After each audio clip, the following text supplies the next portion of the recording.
Hello, everyone. Hey. Welcome back to TLDR FC, a soccer podcast for the fellow soccer curious. My name is Danny.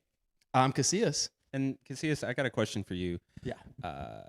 Can I kick it? Yes, you can. Can I kick it? Yes, you can. Really? Oh, me? I can kick it? Oh, God. Thank you so much. I'm so grateful to hear that.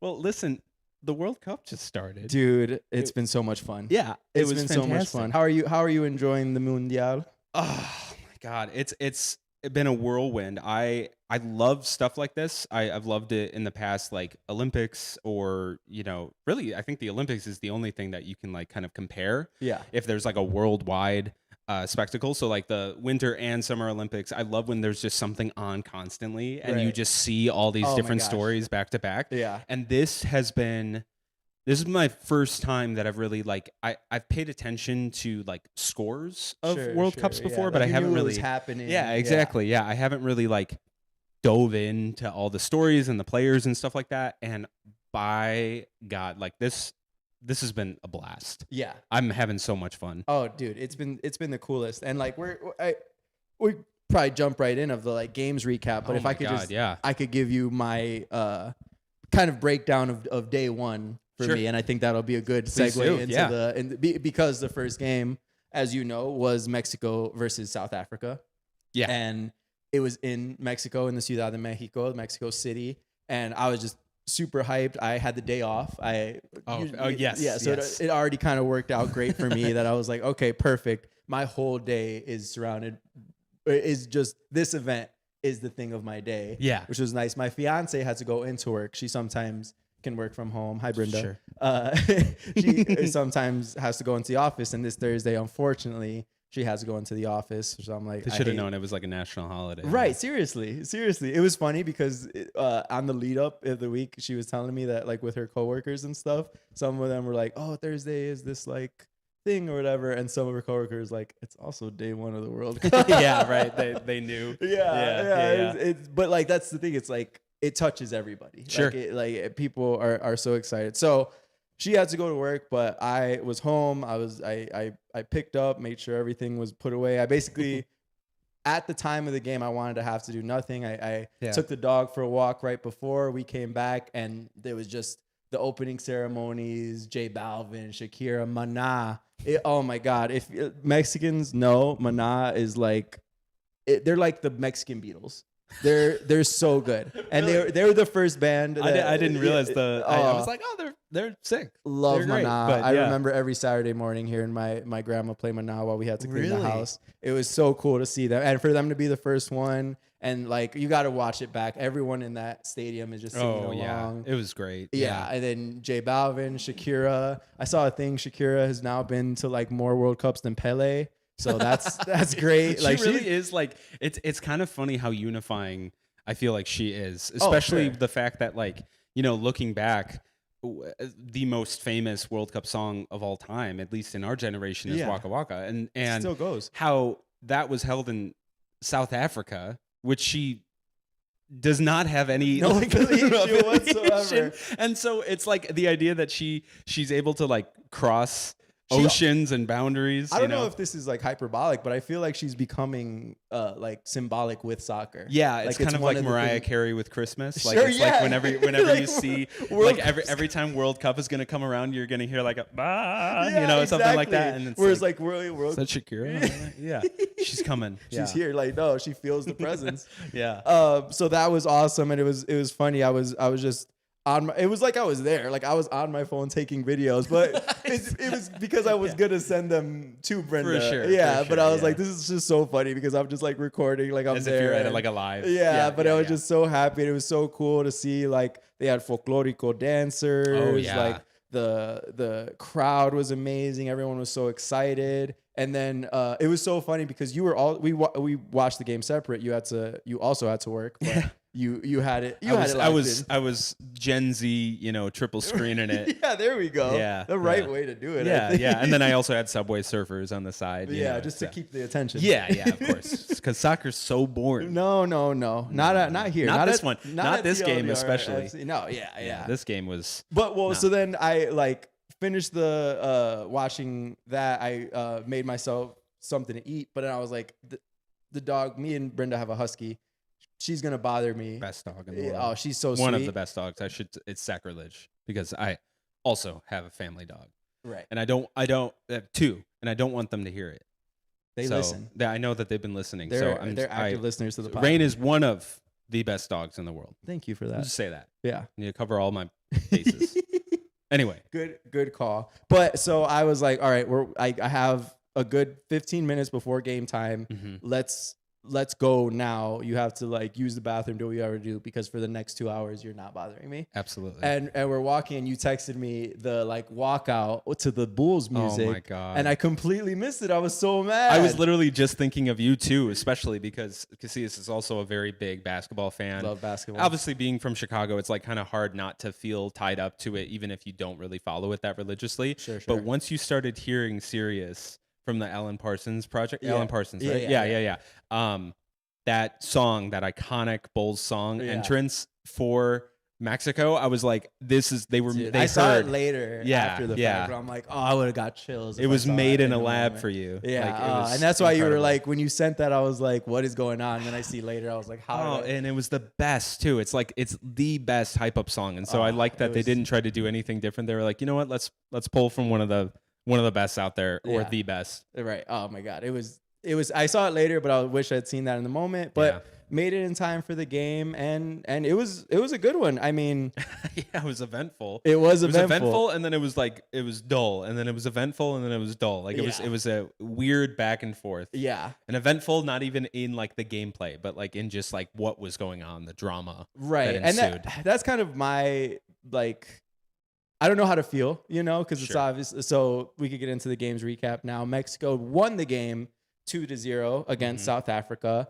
but bunch of red cards. Oh my God, 3, and it was the most red cards given in a opening World Cup game ever. Really? Yeah, which I guess makes sense because it really seems like one of those records that would be hard to beat. Right, 3 red cards. Like it was insane. So I was telling you, I wonder if, because it was the opening game, emotions were high. Like, were the players playing a little extra aggressive? Were the refs maybe like calling stuff early to set a precedent? Like, I feel like there's a bunch of stuff Making there. an example out of it. Yeah. It's like, hey, this is how we're calling stuff, because Absolutely. everybody was watching the games. Absolutely. Like, every other team especially was like, that the first day. Everyone's like, oh, this is the opening match. So like, they weren't bad calls. It's just you don't see that many red cards.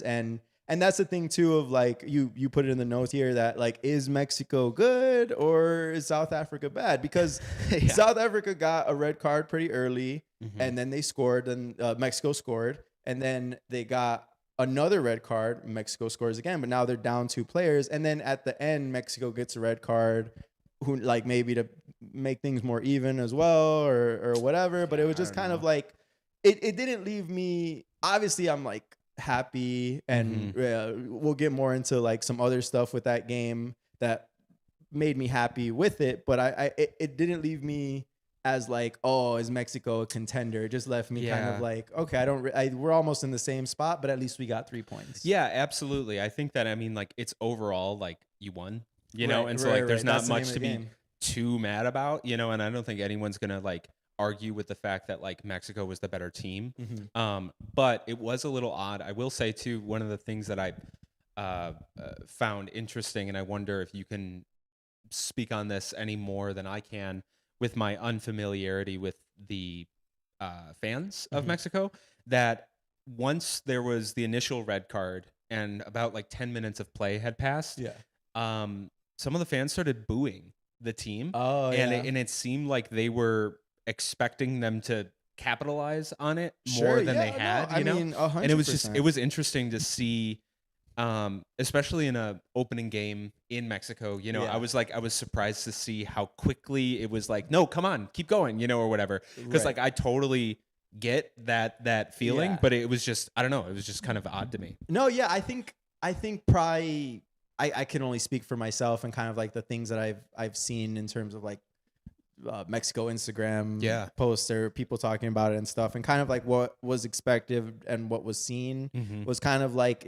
it seemed a little bit of a lack of aggression. I don't know if that was maybe like they were playing to their competition Sure. in a way. They felt like, oh, we could kind of like teeter around, but that's It is the first game, I guess, so you don't want to be too, show you know, all your like stuff, right, and then also like injuring yourself and making it making a mess. So like there's that, but it's also like, hey, they're down a guy. You don't want to end this on a tie, you know, like anything could happen. Like, sure, if you feel confident in your defense that you could keep them down, but like still, like if anything, this is the time to be a little more aggressive, show what you can do, take advantage of it. Kind of thing. So I feel like the Mexican fan base was a little like, like, do we have a real plan, or like what like, and we'll get into it with these other teams that have played, but it just seemed like they didn't come, like they needed to be reminded it was the World Cup of like, hey, like get out there and really put the effort. But also it's like, it could be they have set plays, they have set pieces, and maybe they're just focused on getting to the set pieces rather than like play in the flow. I don't know. Like this game, it didn't really teach me anything, I think. Like that's the tough part of like, I want to leave with it like, oh, you know, there was this and this, but I'm like, I think even like their possession, they didn't have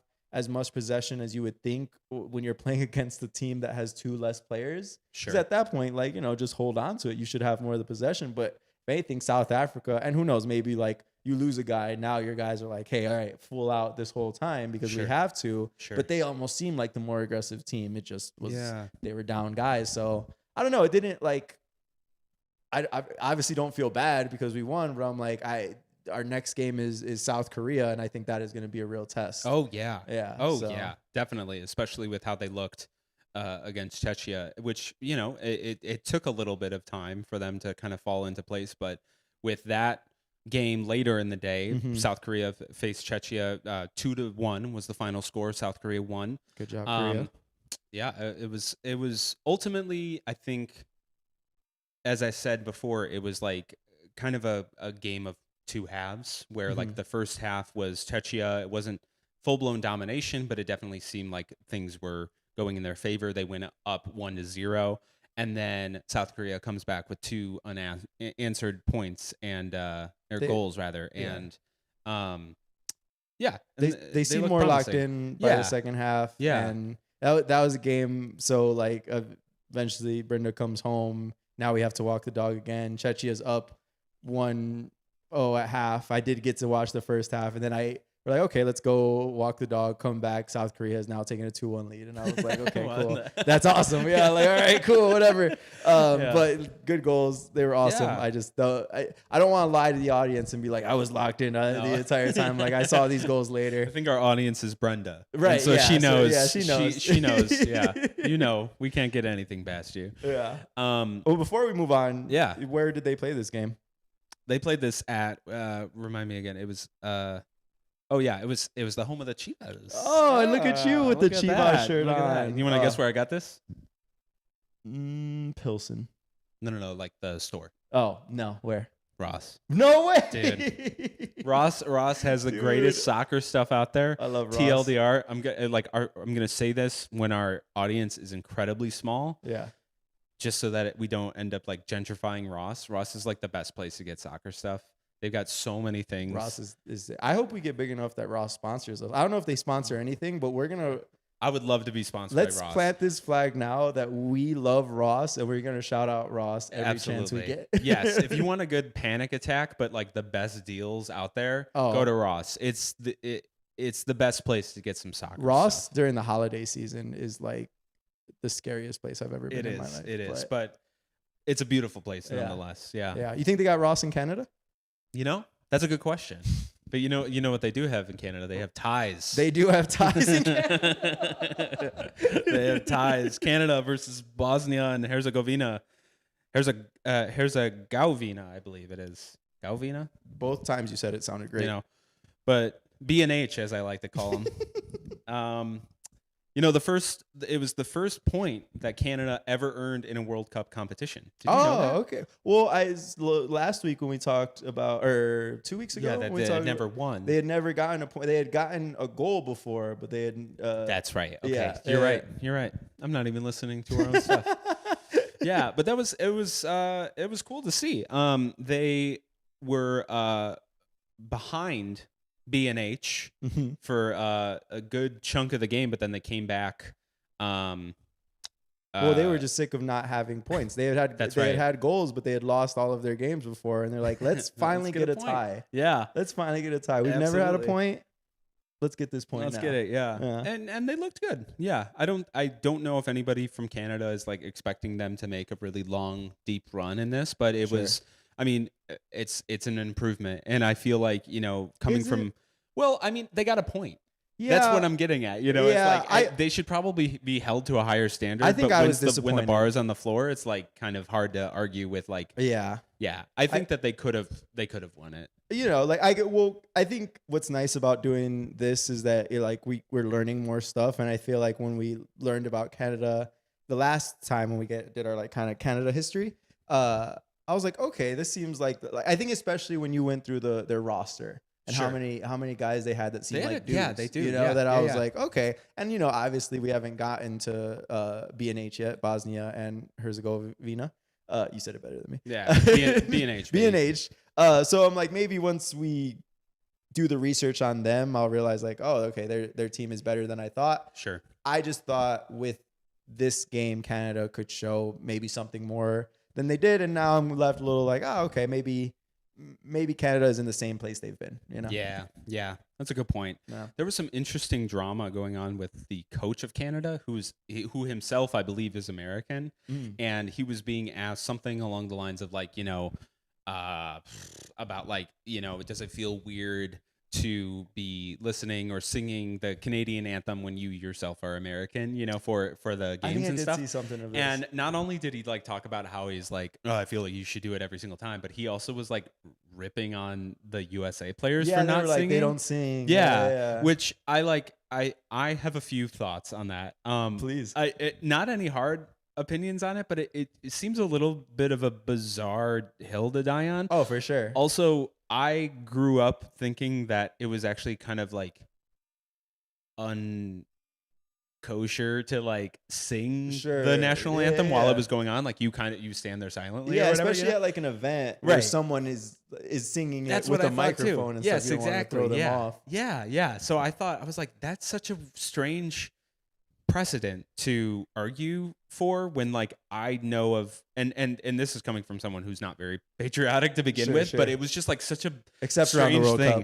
Cup. Right. Yeah, absolutely. And that's I think something that it'll be interesting to explore throughout all of this is that like, I have had a complicated relationship with US sports, Sure. and with the way that it's ingrained in our government. Mhm. And unfortunately, I feel like this year, as much as like I want the US to succeed, I feel like there are levels to the success that are going to be tainted by the the host country, kind of antics around it and kind of like taking ownership over it, which it'll be interesting to see. So I feel like there's something to be said about all those things, but going back to the anthem thing, I just thought it was such a strange thing, especially like when it came to soccer.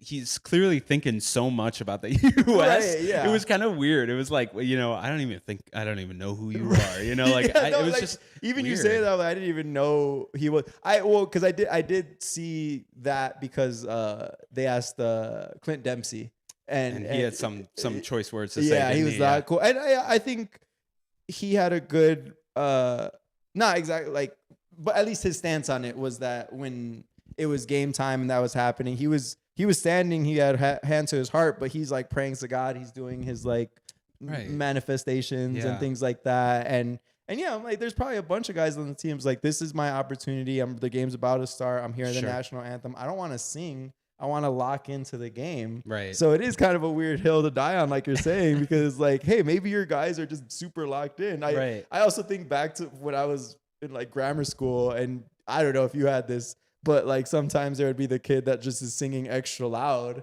And you're like, but not even on some patriotic stuff, just on some like, hey, shut up.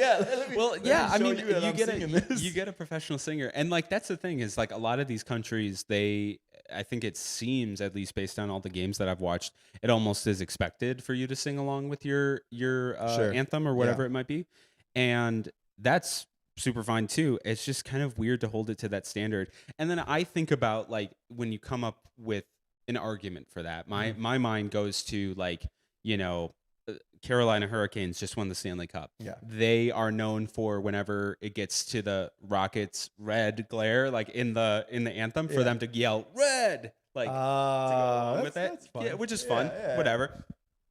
But I'm like, do you have a problem with that? Like, like it seems like there's such gotta a be strange, someone that thinks that's disrespectful. Exactly, and it kind of like it's just such a weird thing to with this patriotism tied up in sports. It's like, you know, it's such a it feels like, you know, I'm like on the opposite side of things and going, shut up and dribble. You know, when in reality, hey, I don't feel that coach? way. Yeah, right. How about you, coach? Exactly. Stop focused on the anthem. It just felt weird. It just it was such a strange thing. It was a weird. I think. I mean, I'm probably making a mountain out of a molehill, but I just saw like a lot of people talking about it, and I was like, yeah, that is kind of an odd thing to talk about. When you're the coach, but I mean, I don't know.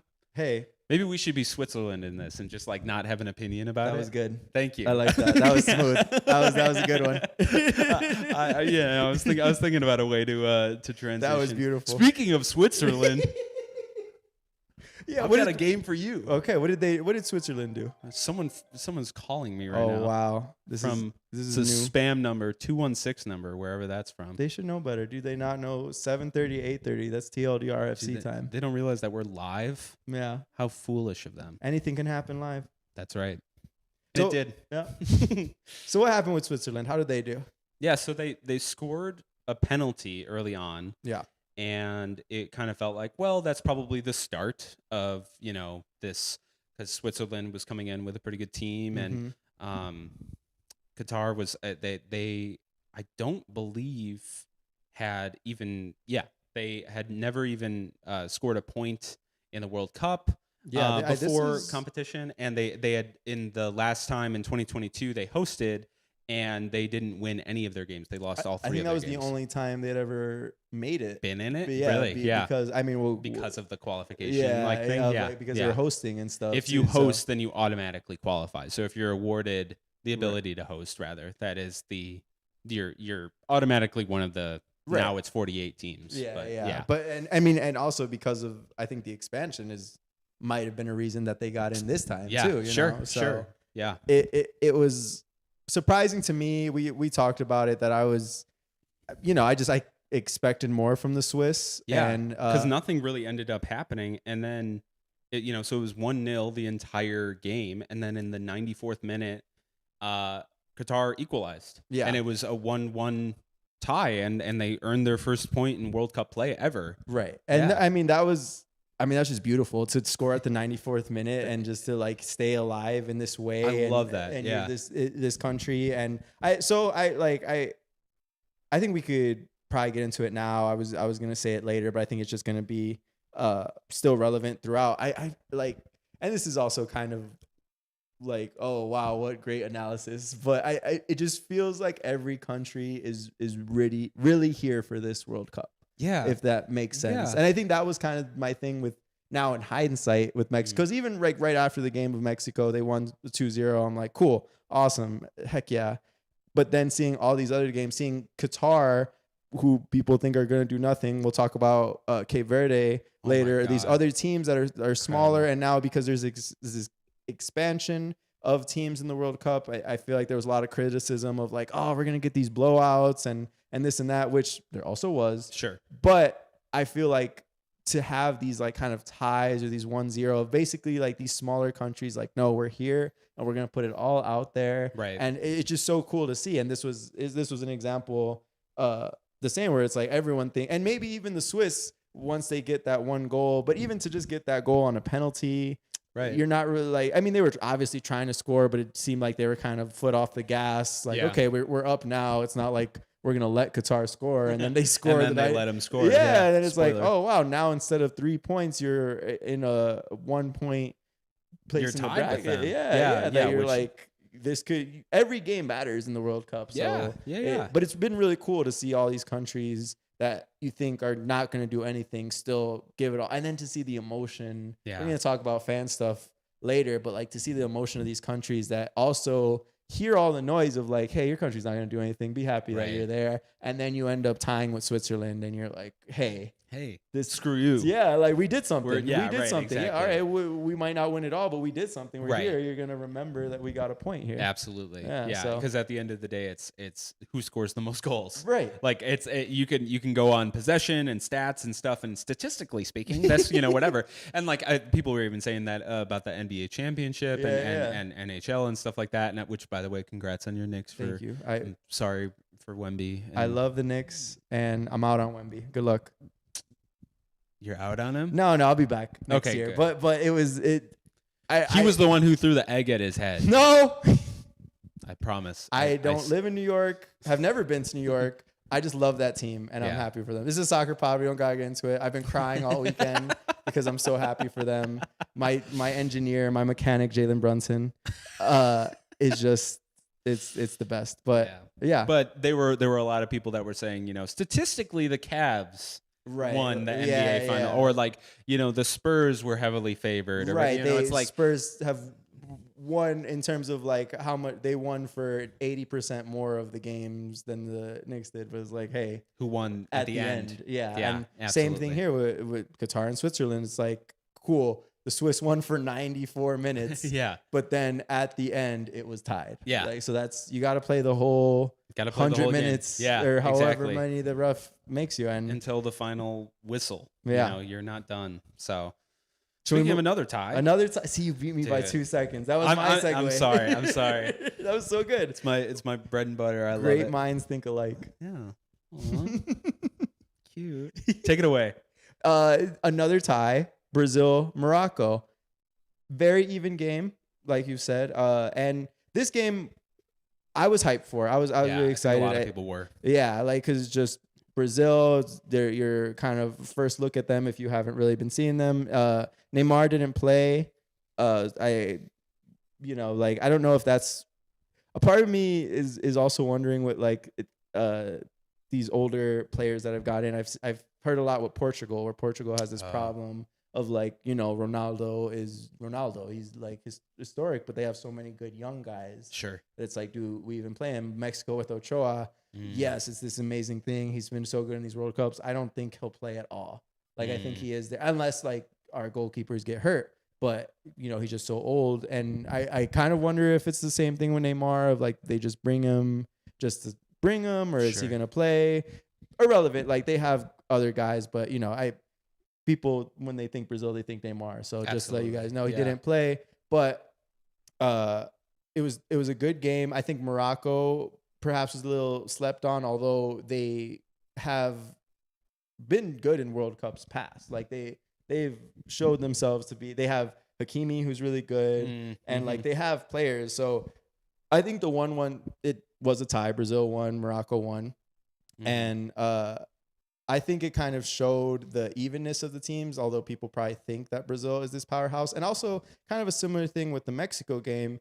We were talking about this. I had felt like Brazil didn't really know what they wanted to get into. When they did score, it was getting to Vinny Jr., who is kind of like their best player now. He's very good, and his goal was beautiful. He was just off the dribble, clean look at it. But that was really the only time. I don't know if they had trouble getting it to him or he wasn't finding it enough, but it was just seemed like they weren't getting into their motion of. Morocco was also playing really good defense. Sure. They got their score. It seemed like Morocco was content with the tie, and Brazil might have been a little didn't really want that outcome, but it just didn't feel. Well, you had a good point about this. Yeah, I mean, I think that Brazil was lacking in identity, and Morocco was showing that this was kind of like their audition, it seemed, or like their warning shot. Right. It seemed we to know me. what we want to do. Yeah, exactly. Like, I think that this was probably the best case scenario for both of the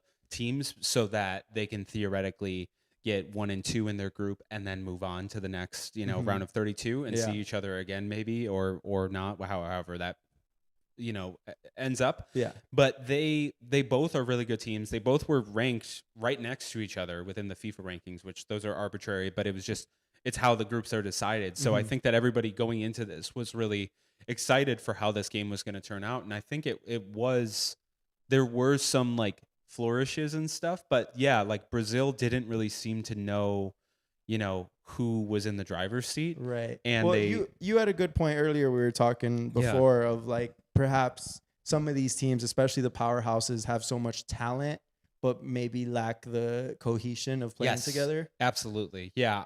I think that's gotta be a big issue. Sure. Yeah.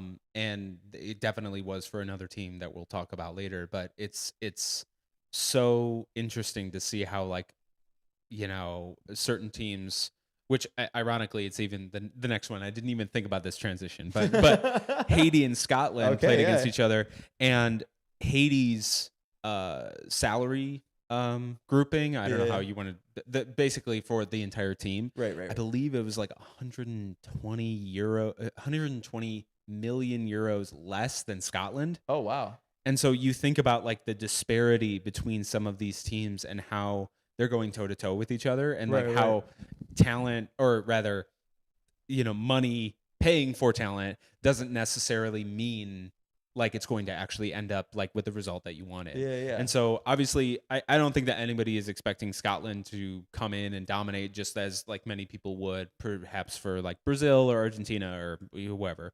But that being said, there is like this kind of assumption, especially based on like how Haiti has performed in like the CONCACAF competitions and facing like the US and Mexico, and like I have a vague familiarity with them, and like they're never really taken as contenders. And so the idea that they were put into this spot where it's kind of like, as similar to what you were saying, like this smaller island country that has less of less resources like right away for at least within their roster, but then was able to go toe to toe with Scotland for pretty much the entire time. Obviously they didn't get a goal. Scotland won 1-0, but I mean, it's a hangout. Like we'll get it as we get further down. It's not like there was no blowouts. We've gone through, I think, 4 or 5 games. It's been 1-0, 2-0, 1-1, 1-1, kind of thing. But it is possible for teams to get blown out or teams to put the like foot on the gas pedal, and Scotland just didn't do it. And that's a testament to Haiti, like you're saying. And I think your theory is valid, because perhaps Haiti, because they have this lower payroll, they're more within their country, within their teammates of the country, they play together more because it's like, oh, we have less commitments outside of our country. Right. Whereas like you have the Scottish team that probably have Premier League players, all these different going elsewhere. You see these. That's why sometimes even the rankings going into World Cup, I don't take into that much consideration, because you got to think like how many. I think anytime I saw like an Argentina friendly, Messi never played. Right. It's or you see all these different friendlies or even qualifying tournaments and stuff, and it's never the team that you see at the World Cup. Maybe you see these players, and I think that is kind of what those tournaments are for, and the friendlies are for. You're trying to see who else can go with that team. Exactly. But then that becomes this kind of, you lose that cohesion of a team that is constantly playing together. That like I think a lot of these smaller countries have that because they just have less commitments elsewhere. Right, and they're able to kind of work together throughout the year instead of having to, not necessarily throughout the year, but just probably a little bit easier. But yeah, I mean, props to Scotland for pulling out the win for that. The win. And it was their first win. They haven't had a win in the World Cup since 1990. That's so super surprising. I thought that was really surprising too, because as much as Scotland is like less known for their, like obviously they are a part of the UK, but don't have they have like their own Scottish premiership. And they have like a few really well-regarded teams. But a lot of the players tend to go elsewhere. They tend to go to the Premier League. Right. Or between like the two, Celtic or Rangers, it was cool to see, because I feel like there's, when you create an expectation for these fans, I was seeing a lot of Scottish people reacting and, hearing some Scottish football announcers were talking about how like even in their entire lifetime they haven't seen a Scottish win in a Wow. World Cup, and so it's cool to see how these droughts are taken by the fans, Yeah. and No, how that's much it awesome. means. Yeah, That's at the end of the day, that's the coolest stuff. And like the Scottish fans have been showing up. I've seen a lot of videos. We'll get yeah, into we'll it. get into it The later. Scottish Yeah. fans are Oh, outside. there's some great stuff. Yeah. Some great stuff. Um, Okay, yeah, next one, yeah, we got Australia played Turkey, that's and right. Australia got 2 goals to Turkey's none. This was crazy. Yeah. This I did not realize was going to be so different than what the expectations were, because Turkey was coming in with as the favorite. They weren't necessarily like, coming in as like a powerhouse, but it was pretty. I don't think that anybody had any expectation for Australia. And if you look Sure, at the yeah. stats, this is again what we were talking about before. If you were looking at the stats, they would have absolutely wiped the floor with Australia. Oh, They wow. literally they dominated statistically because they had a 28 to 72% ball possession compared to Australia. They had more expected goals, they had more total shots, and they had more touches in the opposition box, Wow. and they still lost. So it's like, they really on paper had no reason to lose this. Right. It's almost like when you see those stats like in Yeah. FIFA where it's like but they like color coded of like who won these Who had the different possessions and stuff. Yeah, Yeah, it's absolutely. like all Turkey. Yeah, But yeah. when it's just goals, Yes. it's Australia. Yes, yes, Yeah. it was literally that, and it was crazy because it would go, it would be like all Turkey, dip, and then that was one of the goals for Australia, and then it would go all Turkey, dip, and then Wow. it goes to show that Australia, at least for those 2 goals, were capable of creating something out of nothing. Mhm. They weren't like, they were able to kind of almost do like seemingly like a sneak attack on them. They just Sure. weren't prepared, to defend because they had been trying seemingly so hard to just get some shots on goal, and like Yeah. they were close. They came very close a lot of times, but Australia was just the one that was able to run away with it. Good for Australia. So yeah, it'll be interesting to see. I think now a lot of people are maybe a little bit more timid about the outcome of what's to come with Australia. It'll be interesting as these group stages progress to see what teams are better or worse than we thought. Mhm. And so now what people I think were kind of assuming was going to be hopefully a US win is a lot more interesting Yeah, I coming this mean, Friday. So they showed what they could do, so right. it'll be good to see. And the losses mean a lot. So Yeah. Turkey now is going to be facing Paraguay in I forget when exactly they're playing, but it's do or die with them. Right, because they both have faced losses now. Exactly. So kinda it's like, essentially, if they lose or even if they tie, it's really not looking good for either of them Wow. because then they only have one more game to get out of their group.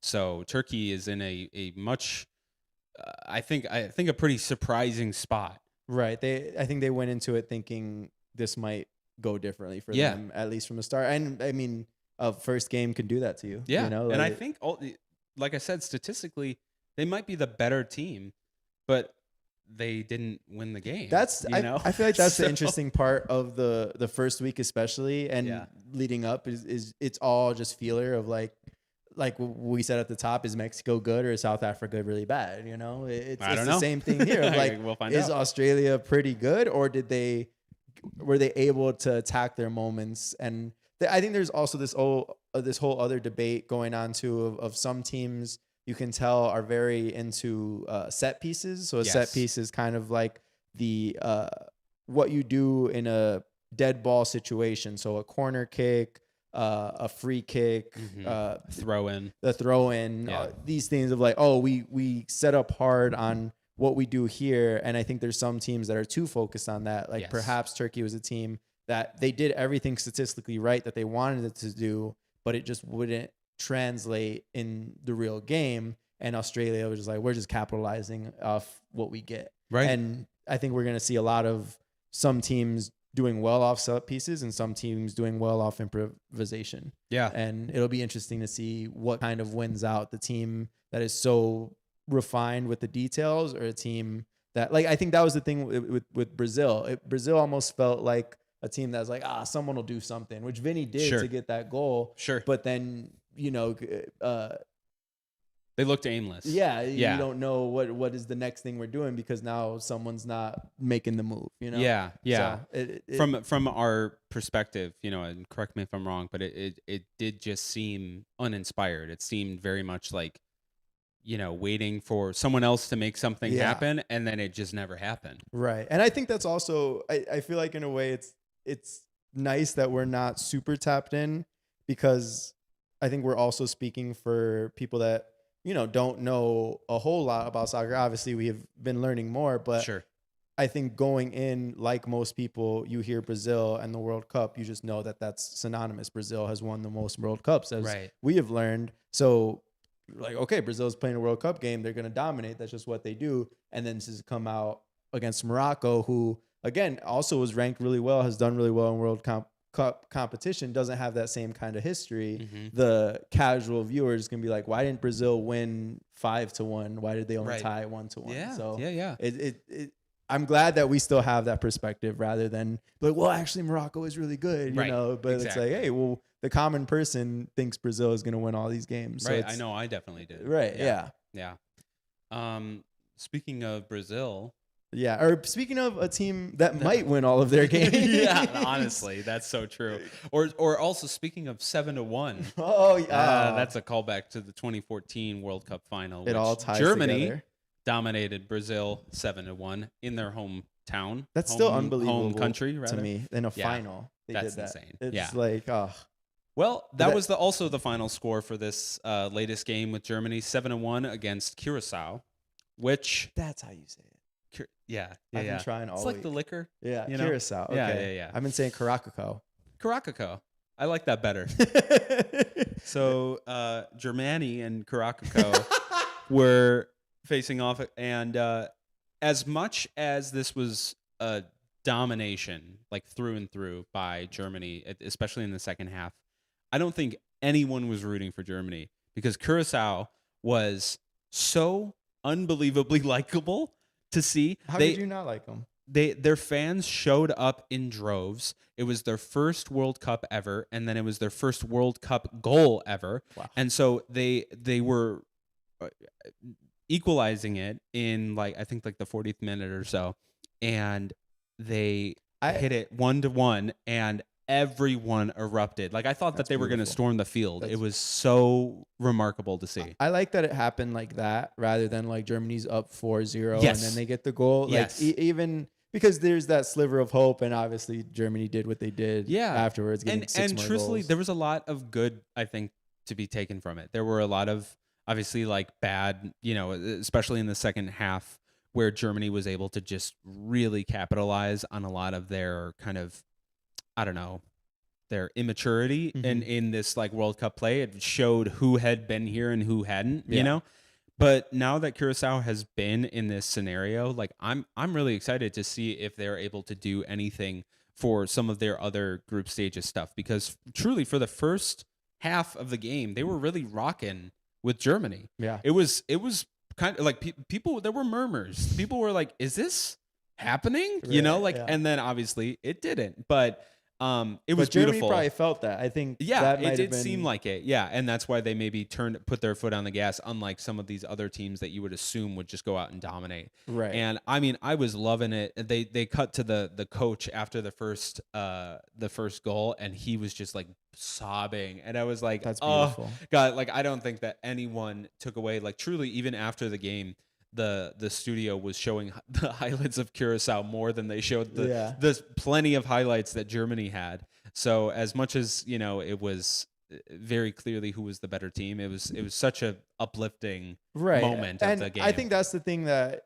I feel like sometimes we forget as the World Cup passes and then a winner is crowned, and you just think about the winner for that time. But every time that the World Cup starts is the best time, because you see all these first-time countries or these fans of countries that have experiencing things for the first time, and that's the stuff awesome. That is just so cool, and you'd love to see, and you forget once you get to the final that oh, this is why we're so hyped when it starts, and here we are again, and these things are happening, and they're not even. We're gonna get to a couple other teams that had a similar reactions that we definitely will as them. That it's just super cool, and obviously Germany did what they did, but it was still cool for them. This was a interesting stat that I saw, and I'm curious to see what ends up happening with it. Yeah. I guess that since World War II, Yeah. Germany has not gone more than 12 years from being for being in the World Cup final. Oh wow. So it is, every 12 years Germany has been in the World Cup final in some capacity, and it's been 12 years since they were in the World Cup final when they won. they have had to hear that. They have to have been hearing that. I know. So it'll be interesting to see. I mean, they really put out a fantastic performance that shows that I think a lot of people are pretty high on Germany, but it's also hard to gauge with a lot of these group stages, Right. So Again, we'll see. Still so early. Interesting stats if you believe in it. Yeah. But anyway, two of the most likable countries in my eyes. Oh my God. I mean, I'm sure that there's issues with both of them, but stereotypically nice Just people. vibes. Netherlands versus Japan, and what a more likable outcome for both of them than to tie 2-2. 2-2 is fun because Yeah. everyone scored. It's still There's more highlights. Yeah. Like it was intense the whole time. I unfortunately had to work during this game, so I do have a job, guys. I don't get to sit around for all of the games, but I had to work for this one. Mhm. But based on the highlights I was hearing and then saw afterwards, it was very back and forth. And you wrote here 2 teams who seemed very much in sync with each other, which I think Yeah. is a very apt. And and I loved it. Observation. I loved how different they were too. They were so different from each other, yet they were able to go toe to toe with each other, and they seemed so cohesive with each other that I was not surprised by the outcome. I was slightly concerned that Netherlands was going to run away with it because they did have a lead for the majority of the second half, but it was so like I suddenly became a Japan fan. Yeah. Right at the end when they scored the equalizer, it was just so like, They're oh going my God, crazy. yes, like this finally happened, because the gameplay between the two and the interplay between them was so entertaining to watch that I More was like a like, there's chess no way. match you're Yes, watching, yeah. And yeah. I was like, it would be so unsatisfying for it to go, because truthfully, I don't think that Netherlands like dominated. So I'm like, if they pull away with this win, good for them. But it's like, it's gonna look like Japan is worse than they are. Yeah. Like they are so much better than They were than a able loss. to score and show like, no, we're here. Yeah. And we're ready to make some noise. Oh my gosh. And it was so fun because the fans were so into it. Oh, yeah. Netherlands obviously has their entire like orange army. They're fantastic. They did the march going towards the stadium. I love Netherlands. Yeah, They're yeah. like my dark horse, I think. They're that- very good. Yeah. and- And but then Japan was just as fun to watch, and like cutting to all the different fans and stuff, just how intense everyone was feeling it and getting so hyped up with both of Japan's goals are like highlight reels. Yeah, They are so clean to watch. I 100%. loved both of them. A peek behind the curtain, because I was working, and me and Danny text often, but I feel like we don't text too much about the games because we know that we're going to talk on here Sure. about them and get more in depth. But like if some things are just too good to not say something, and we know that we're both either watching or having awareness of what's happening. For Japan's first goal, Danny texted me immediately and was like, that was one of the most beautiful goals I've ever seen. It was in awe of it. Incredible. And I'll shout him out later, but it was picture perfect. It was one of those ones that was so perfect that it kind of rolled into the goal, and the whole stadium didn't realize it went in. It almost looked like one of those ones where it like was right next to the bar, and it like it just missed it, Yeah. And it went in, and it like hit the back of the net, and there was literally a pause throughout the entire stadium.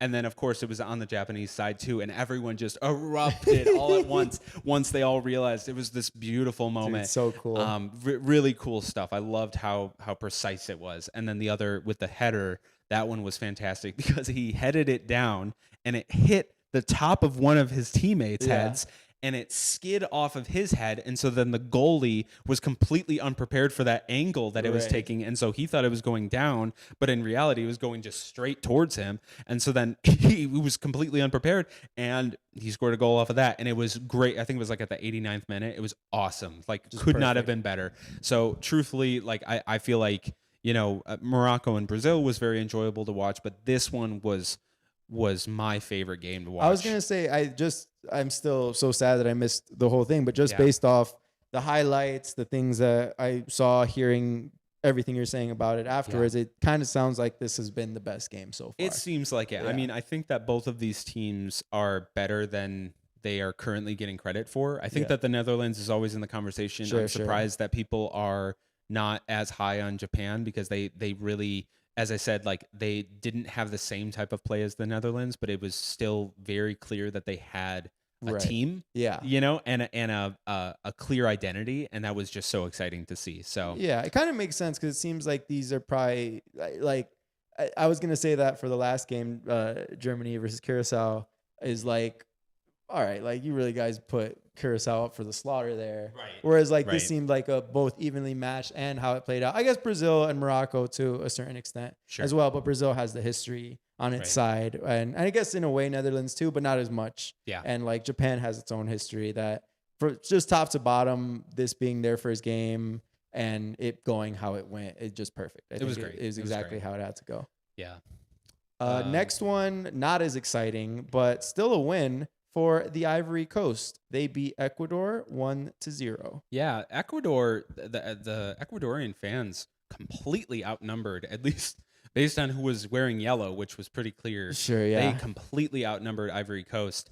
There was a massive population there, and it was kind of funny because this because of that, because of how into the game they were getting, there were so many moments where I feel like the Ecuador team took a lot of shots that they probably shouldn't have because of the confidence from the crowd. Right. Because like truthfully, there had to have been, I don't know how many. I like kind of stopped counting. There were so many crossbars. Oh wow. Yeah, like so many shots that and also testament to the goalie of Ivory Coast. Mm-hmm. But it was kind of crazy. It got to the point where it was a little bit ridiculous that they just could not get the ball into the goal, and the fact that they were so close with it.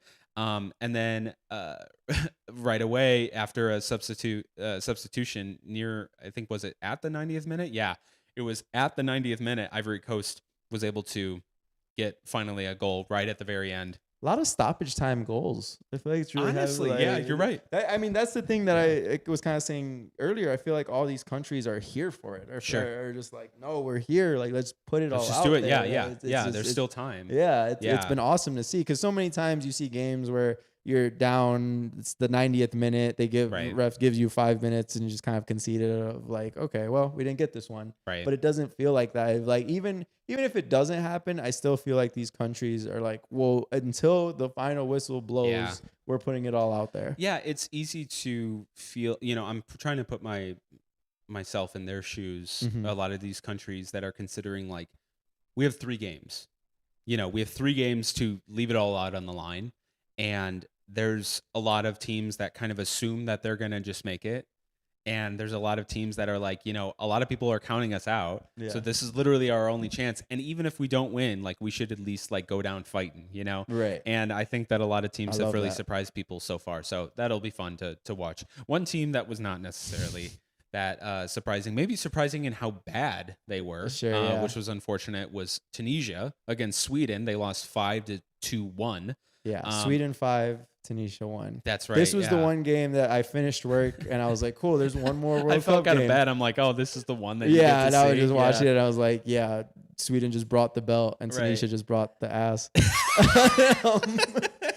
So they really did. That was fun. Yeah, I mean, so a fun thing that did happen from this was that it was the second fastest substitute to goal sequence in World Cup history. I just read that. I didn't know. Yeah. Crazy. So it went from a substitution of a player, forget the name of the player, unfortunately, and between his substitution and the goal was 18 seconds. He was just ready. He's like, so he was ready to go. Give me the ball. And that was towards the end of the game anyway. And so it was like, it kind of. I do remember that. Yeah. Well, because I still had it on, but I was kind of checked out at that point. I feel like the winner was pretty in hand. Yeah. You know what was a little surprising to me though, and unfortunate, I guess, is that the Tunisian manager was fired immediately after this game. I saw a thumbnail with Yeah. like a manager already fired. I didn't know that it was Tunisia's. Yeah. And I also thought it was like a clickbait thing of like, who Right. fires after one game? That's of the what I World thought Cup? too. I'm Yeah. thinking like, okay, they've got 2 more games left, probably. Yeah,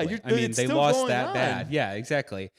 Let him keep his job because now they're definitely gonna lose. You know, Right. Or, like, Or- that's you know, which I guess is what Tunisia is probably considering. Right. They're like, or we have a better guy. he's lost the locker room so badly that it would be. Yeah. I just don't see it. There's got to be some backstory with it, but I I thought that was guess. crazy. Imagine just being kinda, so at that bad at your point- job just one day and just being like, you're done. You're They already got a in- goal. It that's- wasn't completely shut out, you know, but I feel like it happens a lot in American sports where, you know, a team's going bad and so it's fired mid-season. right. This is the World Cup. This is a tournament. You don't fire a coach during the playoffs. Right. You know, that just kind Yeah. of like you're just accepting that, hey, we're not going Accept to your do anything here. We Right. just got whooped by Sweden. Right. It was like, okay, but still, like, don't concede that Yeah. it's over. Yeah. It I didn't don't make know. any sense to me. I just I Yeah. don't I would love to go into the history of if that has happened before. Yeah, Or Probably has, but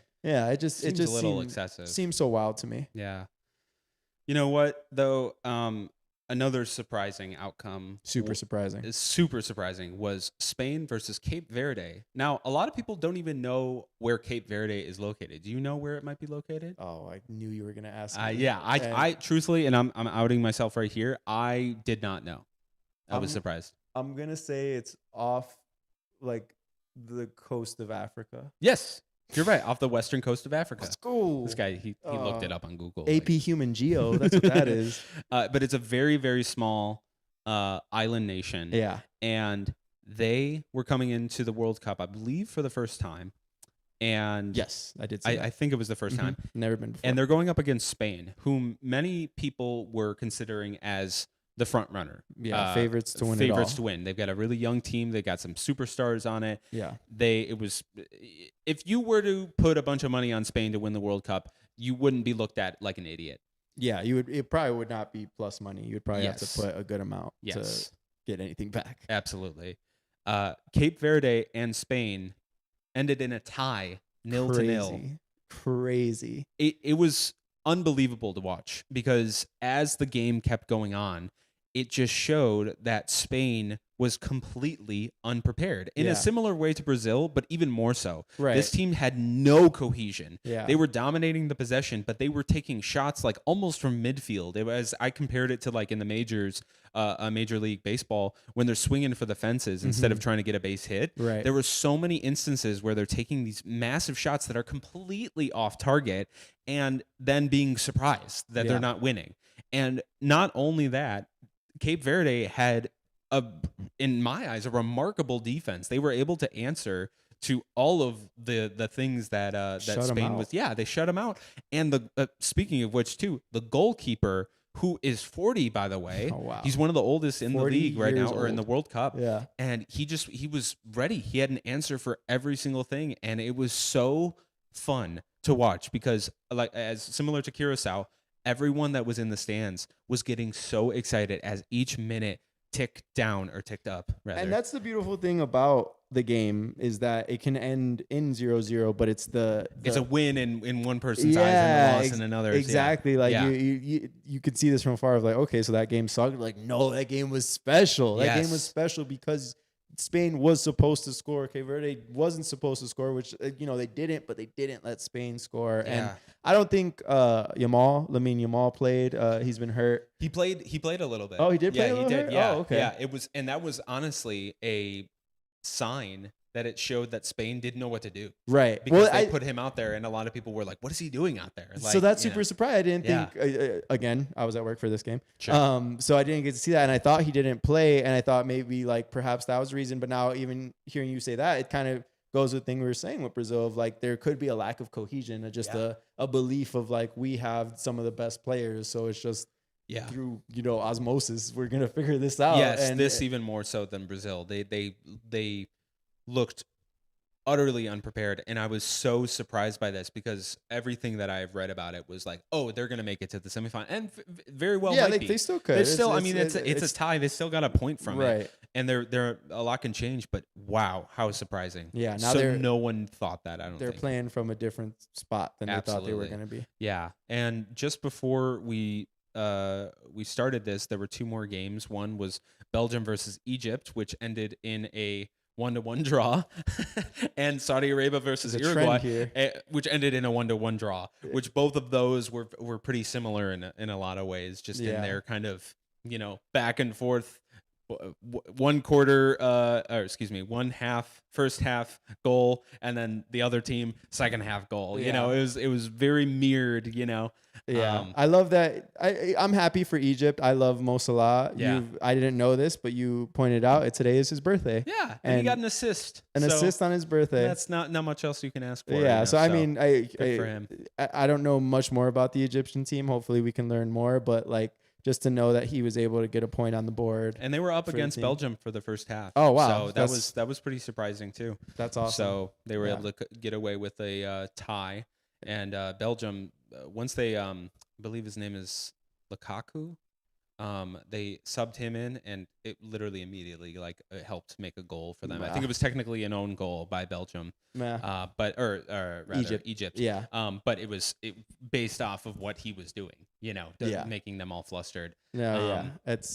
Yeah, I'm happy for them. And the Saudi Arabia versus Uruguay 1-1. That game ended literally right before we came on, and yeah, that was late Uruguay equalizer, and it just Uruguay was you had to step away for a second. I forgot to tell you this. They were definitely trying to get that stoppage time goal. They had three corners that they just couldn't convert. They really did not want to end it on a tie, because same thing. I think Saudi Arabia wasn't considered to come in with a lot of hope, right? But to end against Uruguay, a team that has a lot of history, the first World Cup ever being held there, to end with a tie is great. And speaking of Uruguay, the similar name, Paraguay. The last game we are gonna talk is our home country's game. Going back to Friday. Yeah, if I could just, before we get into it, just give you a quick TLDR FC classic history of a team. Yeah, we've done Canada, we've done Mexico, we've done US, and we've done South Africa. Now, I was thinking about this too. I don't know if we're going to get to all of the teams. We're not going to get because of the weeks, but hopefully we can get. We actually also have no order to it. So we're just picking teams. Yeah. We're going to give you guys the history of them. Here's Paraguay does not have a lot of history, luckily, because we are going long on this one. Long history, but not dense history. Yeah, not the same kind of history as like a Brazil or these other powerhouse teams. They've been around a minute. But they haven't really. So Paraguay, the nickname for the Paraguay team is La Albiroja, and that translates to the red and white. Huh. Because they wear a red and white. It's another. We're the colors. We're 3 for 4 on what is the color of your team. That is the nickname of your team. They were part of the first World Cup in 1930. So like you said, they do have a lot of history in it, just not dense history. This will be their 9th World Cup. So they've been to a few, not as many as there have been, but they've a good amount. In South Africa in 2010, they got all the way to the quarterfinals. Really? They lost to the eventual champs, Spain. So really?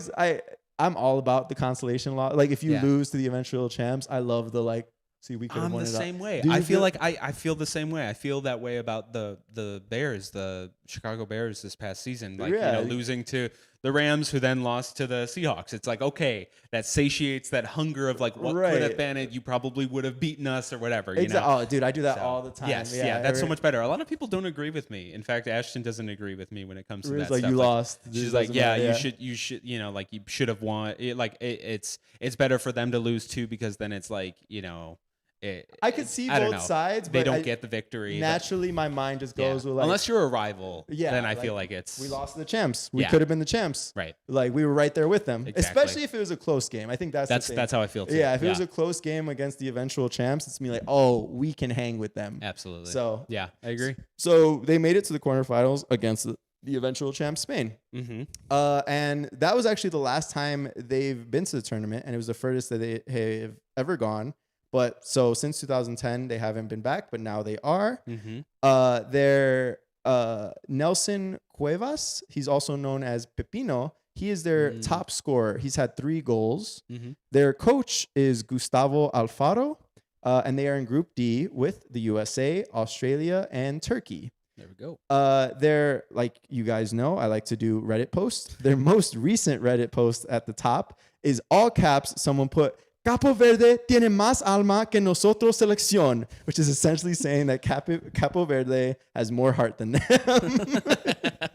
Which it does seem true. Yeah, it does. Based on the result against USA. It does seem true. They also, so that was actually the Paraguay country's Reddit. The Paraguay soccer team does not have a subreddit. Yeah. So there's no all-time Paraguay. The country has an all-time thing. It has nothing to do with soccer. So I'm not even gonna, it's like a lo-fi girl. But like, so that, all that's to say, Paraguay, not exactly the like powerhouse or anything crazy. But I will say, as we get into the score, how they qualified for the World Cup is they finished in 6th place in a qualifying tournament. So that's not great. But along the way, they beat Brazil 1-0 and Argentina 2-1. So they have had these performances where they can hang with these teams that are super good. Wow. So that is kind of, I think, a good way to lead into this game that we could, it's our last game of the World Cup games that have happened, of like Paraguay, obviously not a lot of history, perhaps not coming in with the best kind of ranking or anything like that, but sure, they have the capability to be good. And with that being said, what did the USA do to them? They kind of whooped them. They kind of whooped them like right away. Yeah, the final score was 4-1. 4-1, which is the US's largest final score difference since the 1930 World Cup, ironically against Paraguay. So it's like isn't that kind of weird?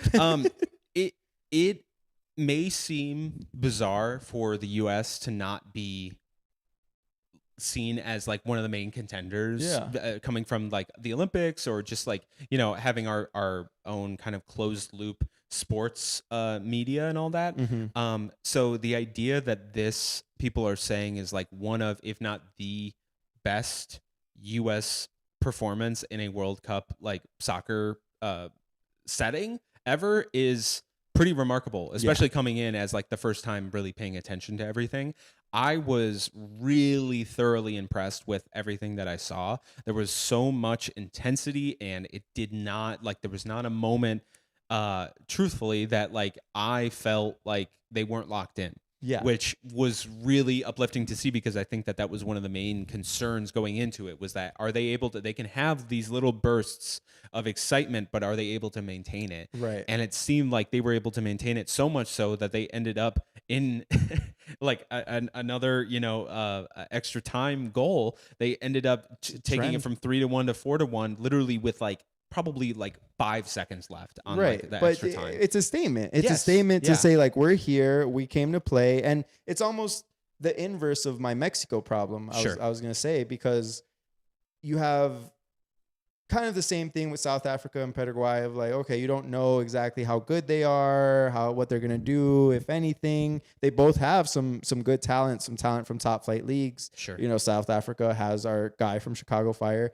Paraguay has some players from MLS teams and other top flight leagues. So you kind of have that, like, okay, are they good? Are they not? And then you have Mexico come out without the aggression. They get the win, but it's with South Africa getting red cards, that it's almost like, messy. Yeah, if they didn't get those red cards, were you going to score at all? Like, and whereas this game, USA was like, we are here to score. Even if the game is in hand, we want to score. We want to show you guys we're here to play, and put aggression. If this team isn't that good, we are going to expose them. Mexico did not want to expose South Africa. Right. They wanted to just play the game, see how it played out. USA put the assertiveness to, no, we are going to show that no matter what, we tried. We put our best effort in, and it showed. And it was eye-catching. We almost got a hat trick.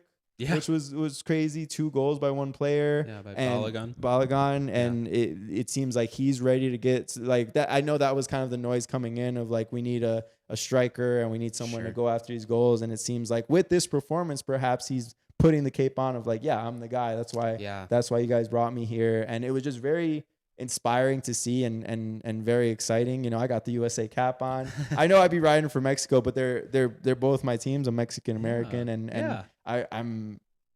It was really exciting to see, and with what we talked about with Australia and them looking good, the next game will be also exciting, and hopefully they keep this energy going. But it was just really cool for a first game. Yeah, I think that it's the best thing that could have happened. 100%. Like it's you get that home soil bump too. Exactly. And also, you know, I think without looking too far into it, you've got, you know, like they still had 1 score conceded, you know, or 1 goal.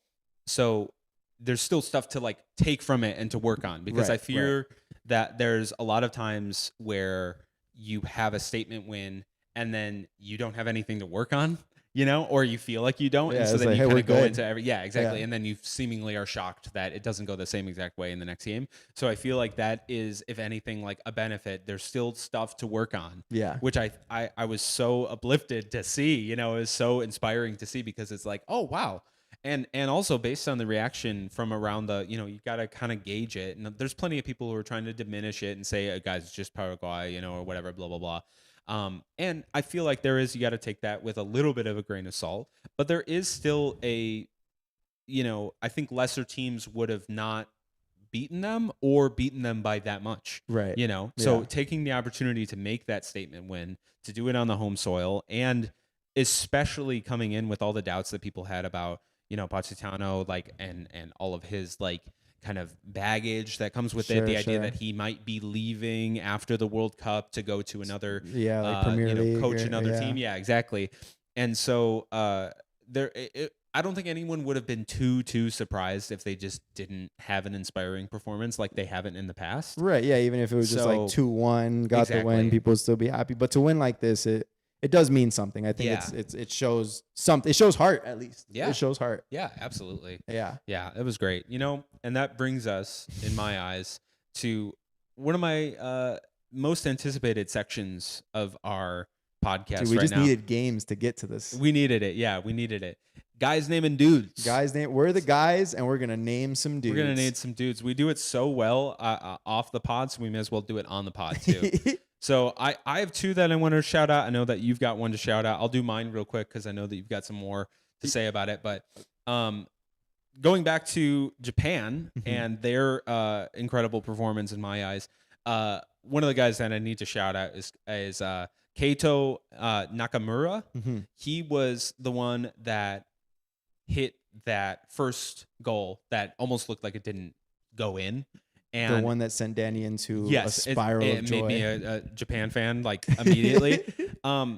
It just had so much precision, and I was so excited to watch. So highly recommend watching the highlights for, and that's not to say that the Netherlands didn't have plenty of highlights. They had some fantastic plays too. But that one specifically was just like, I literally stood up. It was so fun to watch. So I needed to shout him out. And then I need to shout out the guy who really is one of the main reasons why we spent so long talking about Cape Verde. And I believe you pronounce his name Vozinha. That sounds right. Portuguese. Yeah. He's the 40-year-old goalkeeper from Cape Verde. 40 years old. I know, crazy. And so he was even, I guess, they were speculating if he was even gonna like participate in this World Cup because of just like at his point in his career, like, is he good to go? And previously, before this game, he had 50,000 Instagram followers, which is nothing to scoff at. Of course, not bad. After this game, he had over 2 million. Insane. To give you some perspective, Casillas' GOAT, Jalen Brunson, my mechanic from the New York Knicks, has 1.7 million. And obviously, he just won the NBA Finals. Was he the Finals MVP? He was the final. Right? Yeah, he was the Finals MVP. So, like, just to show how global. Yeah, arguably the most famous basketball player currently. Yes, other than like LeBron or Steph Curry, just off history. Yeah, of like the up and coming kind of like the new crop or whatever. Yeah, this guy from a small island nation. Now, has significantly more followers than Just he does on more Instagram. worldwide known at that Yeah. point in a way. Pretty Because remarkable to it's see how global it is. so cool. So Yeah. cool. I have one dude to name. This guy has one dude to name, and you guys are gonna be shocked. It's a Mexican guy.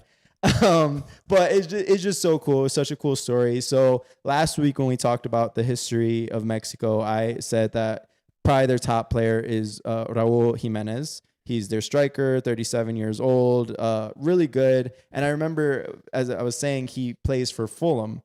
It was funny because I think right after we recorded that pod, I think like maybe the next day, his contract ended with Fulham. Oh, really? Yeah. So, I mean, it's still a correct. He was with Fulham when I made at that time, but yeah. his contract ended and he was, people were speculating, oh, where's he going to go? Is he going to go back to Liga MX? He played for America there. They're like, will he go to MLS? He actually stayed in the Premier League and now goes to Wolves. Oh. And what's significant about that is that he used to play for Wolves. Okay. That was the first team he went to after he left Liga MX. That was the team that signed him.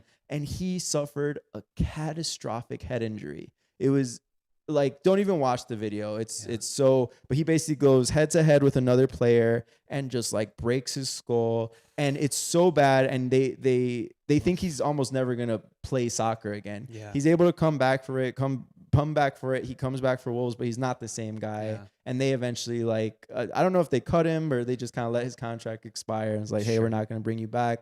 Fulham takes him. And at Fulham, he's basically been able to revive his career. And so that's what's so cool is that, okay, his contract ended at Fulham and Wolves are like, hey, you're back to the player you were. We want you back. So he just gets signed back to Wolves right before the World Cup starts. Now the World Cup starts and he scores his first World Cup goal. It was the second goal. It was a beautiful cross to a header. A guy I was thinking about that too. That's broke crazy. his head has now scored his first World Cup goal with a header. What poetic justice. Oh, right there. and everyone knows how much it meant to him. And to just add to the heartbreak and just, but like also beauty of it all, his father had just passed away a month ago, like a month prior to the game. So he points up at the sky to his father, to like after, a guy that has just gone through so much, that thought he would never play soccer again and lost his father, to score a goal. Even if Mexico does nothing, just to see Raul get his first goal, because this is I think his third World Cup appearance, but he's like the first time he was young, didn't get really any playing time. Next time he was in that stretch where he wasn't as good, and now he's finally back to like what it's almost it's a little sad because he's older, so it's like his prime might be such a short window, but it still had a prime, which was nice. But for him to get that goal was just super cool. So that's beautiful. Just had to shout him out, Raul. I love you. Yeah, that's really wonderful. Super cool. Super love cool. it. I'm gonna have to like watch that now with all that context. Yeah. And just I knew that he had come back from a fractured skull, and just like how unbelievable to how hard it is on your body to do these things.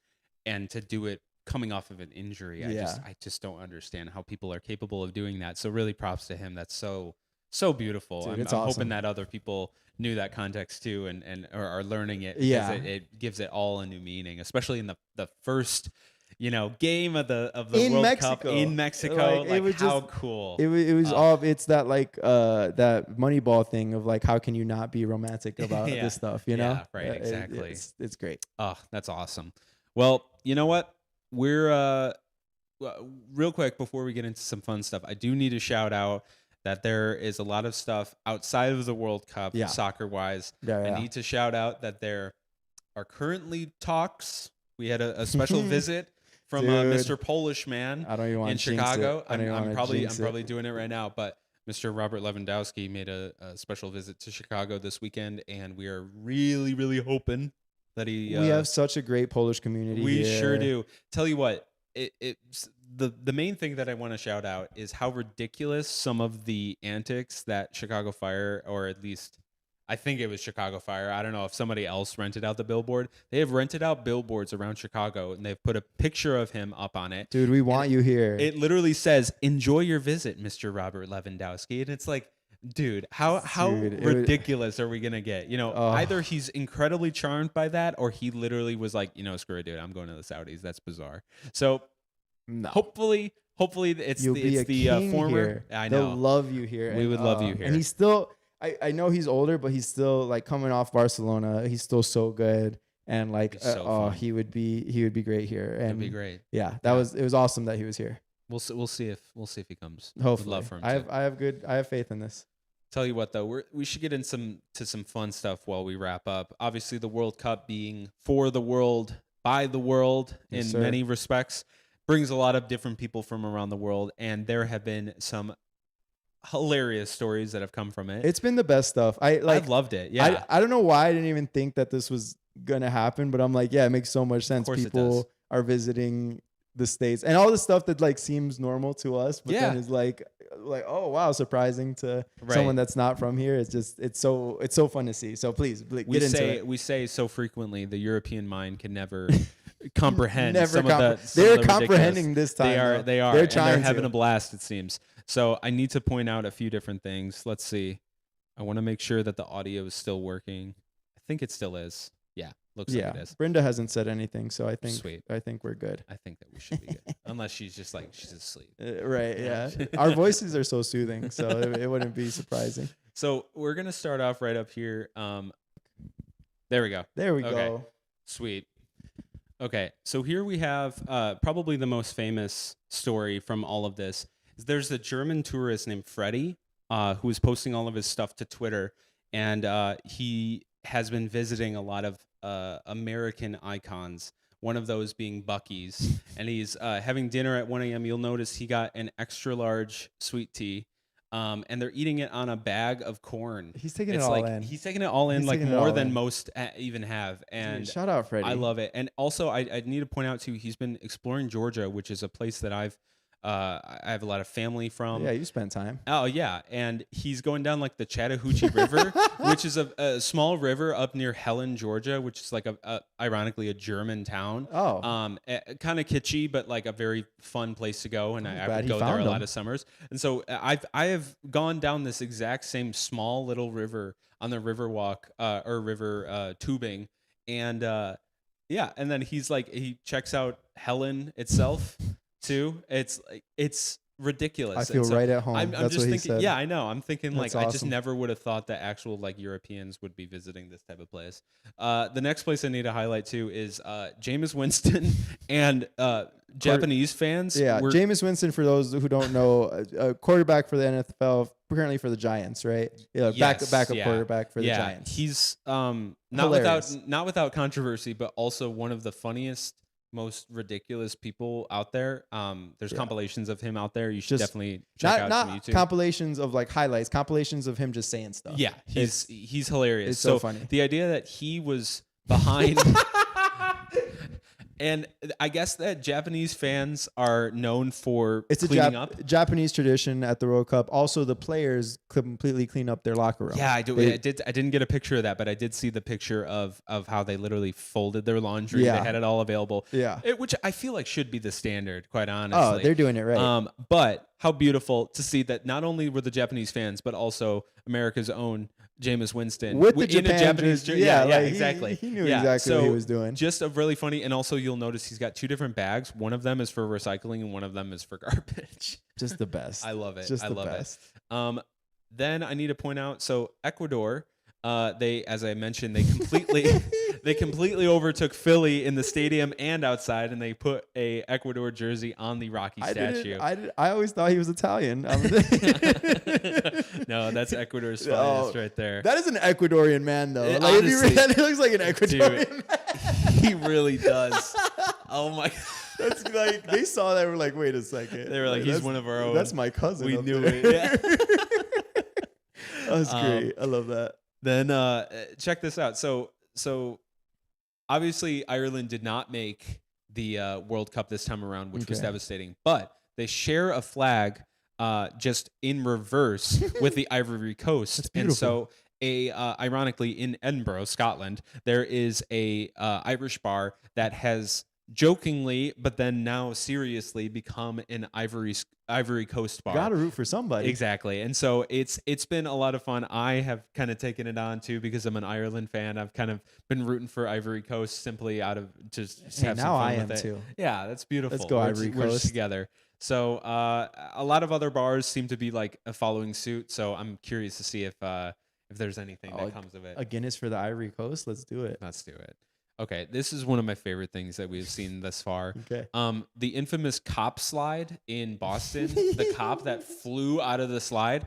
Well, Scottish fans found it and they put their own little spin on it. Let's see if we can hear it.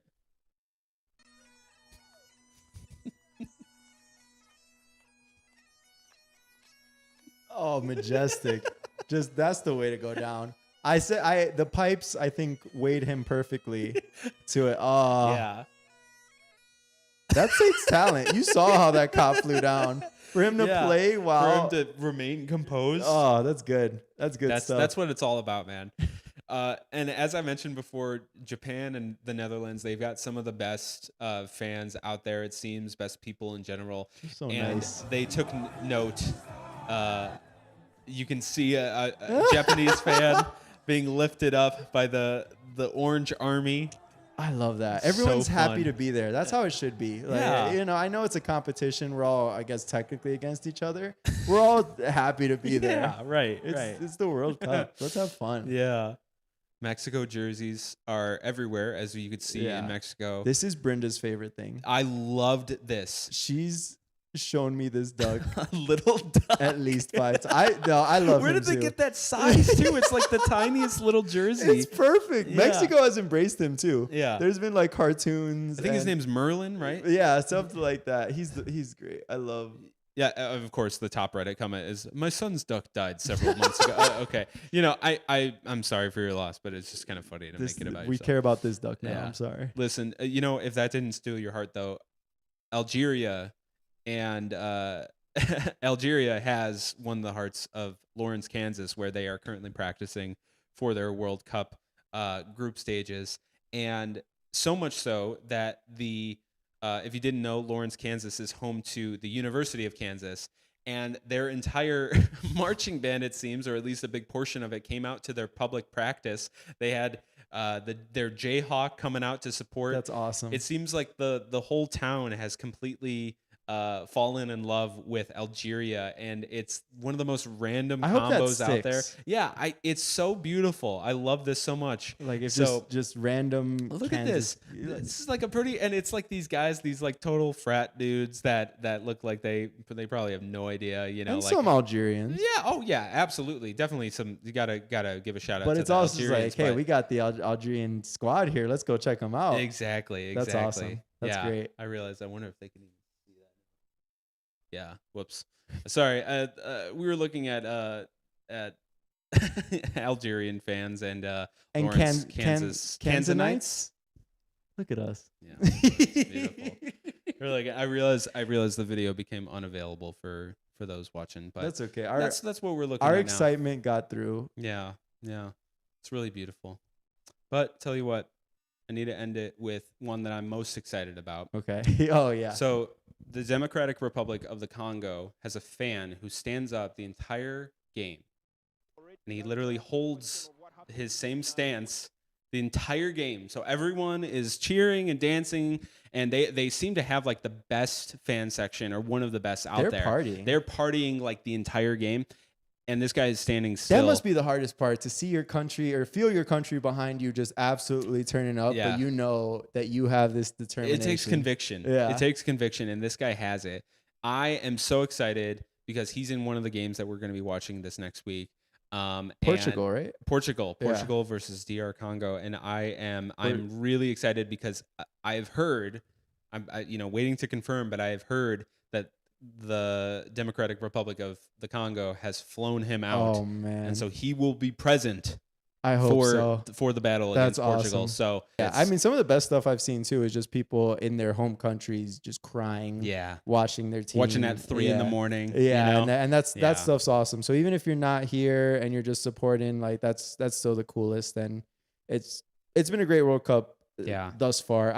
I was gonna get into the group standings right now, but we're only one game in for most of these, and then also groups. It's gonna change. Yeah, groups. I think I to L. Yeah. None of those teams have even played yet, which some amazing. I mean, Argentina, England, France, Norway, Portugal, like all these teams that are still to be played. So we won't get into too much of like the standings and stuff yet. Hopefully next week we'll have a better layout and just of how things seem. But Speaking of next week, I wanted to shout out some games that might be worth watching. If you're not able to take in every single game, we're definitely not going to be able to, because next week is literally double the amount of games this week. Right. And we weren't even able to do all of those, going from 14 to 28 games. So I wanted to highlight some. First and foremost, we've got Mexico versus South Korea in Guadalajara on Thursday, June 18th at 8 p.m. Central. I will be locked in. Yeah, that'll be great. And then USA versus Australia in Seattle on Friday, June 19th at 2 p.m. Also should be off to celebrate Juneteenth. So we'll see you there.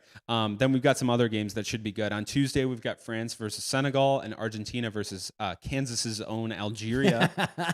And then Wednesday, we've got Portugal versus the Democratic Republic of the Congo, where we should hopefully see that remarkable fan. I need to learn his name because he's instantly a favorite for me. He's made me instantly, one man has made me instantly interested in the entire country's team and their success.